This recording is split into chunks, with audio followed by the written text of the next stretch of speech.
Hello everyone. कैसे हैं आप सब? उम्मीद है आप सब खैरियत से होंगे। ये कहानी हमें एक यूज़र ने भेजी है, तो आइए ये कहानी हम उन्हीं की ज़ुबानी सुनते हैं। ये कहानी मुझे मेरी माँ ने सुनाई थी। मेरी माँ एक छोटे से शहर से ताल्लुक़ रखती है और ऐसा माना जाता है कि उस गांव में कुछ शैतानी ताकतें भी रहती हैं। ऐसी ही एक बुरी आत्मा से सामना हुआ मेरे नाना जी से। सर्दियों का मौसम था। शहर में घना कोहरा छाया था। मेरे नाना एक बड़े अफसर थे। रोज़ की तरह जब मेरे नाना अपना काम खत्म करके दफ्तर से घर की ओर जाने लगे, तब रास्ते से पड़ने वाले बाजार से वो कुछ सामान लेने के लिए रुके। उनके बाकी साथी आगे चले गए और वो पीछे छूट गए। सामान लेते उन्हें टाइम का पता ही नहीं चला और जब नाना जी ने अपनी घड़ी देखी, तब टाइम देखकर उन्हें अंदाज़ा लगा कि आज घर पहुंचने में बहुत देर हो जाएगी। उन्होंने सोचा, जंगल के रास्ते अगर जाऊं तो जल्दी पहुंच जाऊंगा।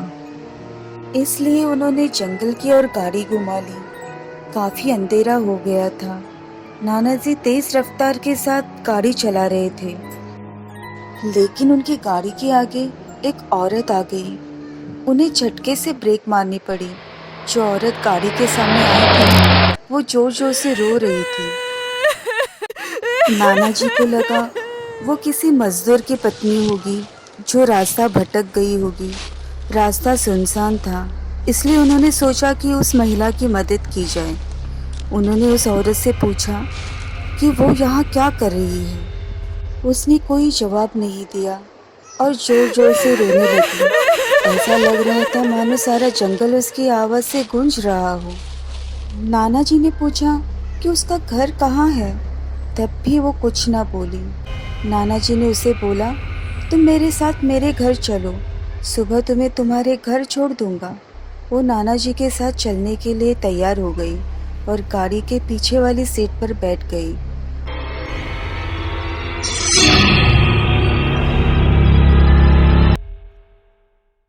उसने अपने सिर पर घूंघट डाल रखा हुआ था और उसके बिखरे बालों के वजह से उसका चेहरा छुपा हुआ था। घर पर सब नाना जी का इंतज़ार कर रहे थे। जैसे ही गाड़ी का आवाज़ आया, वैसे ही सब भागकर इकट्ठा हो गए। जब उस महिला के बारे में पूछा गया, तब नाना जी ने सारी कहानी बताई।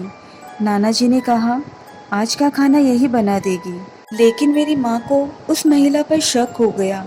उन्हें लगा कि ये कोई चोर होगी जो घर का सामान चुरा कर भाग जाएगी। माँ ने उसे रसोई में जाकर खाना बनाने कहा। वो कोई जवाब दिए बिना वहाँ से चली गई। रसोई में से अजीब सी आवाज़ें आ रही थी। मेरी माँ ने रसोई में सारा सामान रखवा कर उसे कहा, सब भूखे हैं, इसलिए जल्दी खाना बना दे।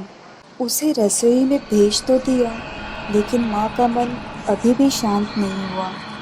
10 मिनट बाद जब माँ रसोई में पहुंची, तब माँ ने देखा अभी वो थैले में से मछलियाँ निकाल ही रही थी।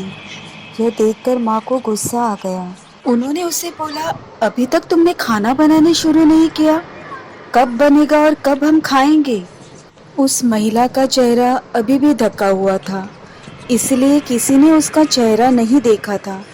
माँ उसका चेहरा देखने की कोशिश कर रही थी, लेकिन उन्हें उसकी एक भी झलक नहीं देखने मिली। माँ ने कहा, कुछ ज़रूरत हो तो बुला लेना, लेकिन फिर भी वो कुछ नहीं बोली। उन्हें लगा कि शायद अनजान लोगों से डर रही होगी। माँ रसोई से चली गई, लेकिन 10 मिनट बाद वह फिर वापस आई। तब रसोई का नज़ारा देखकर माँ डर गई। उनके पैर जैसे वहीं जम गए। उनके गले की आवाज़ नहीं निकल रही थी। उन्होंने देखा कि वो औरत रसोई में बैठकर कच्ची मछलियाँ खा रही है। सारे रसोई में हड्डियाँ और मांस के टुकड़े बिखरे पड़े हैं। उसके सिर का घूंघट भी उतरा हुआ था। उसका चेहरा बेहद खौफनाक था। बाल बहुत लंबे और नाखून बहुत काले। वो मछलियाँ खाने में मग्न थी, इसलिए उसका ध्यान माँ पर नहीं गया। माँ भी चिल्लाई कि कहीं वो और ज़्यादा खतरनाक ना हो जाए। माँ ने चिमटे से चूल्हे में से जलता हुआ कोयला उठाकर उसकी तरफ दौड़ी। कोयला उस चुड़ैल के ऊपर फेंक दिया। आग की जलन की वजह से वो चुड़ैल जोर जोर से चीखने लगी।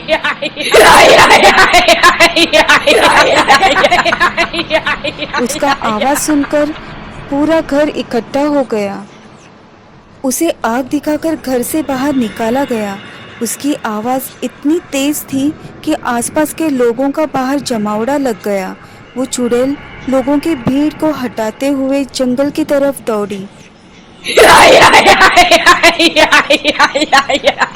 सारे लोग डर के मारे कांप रहे थे और मेरी माँ की हिम्मत की दाद भी दे रहे थे। अगर उन्होंने सही समय पर उस चुड़ैल को भगाया नहीं होता तो न जाने क्या हो जाता। सुना है आज भी वो चुड़ैल उस राह से गुजरने वाले लोगों को अपना शिकार बना लेती है।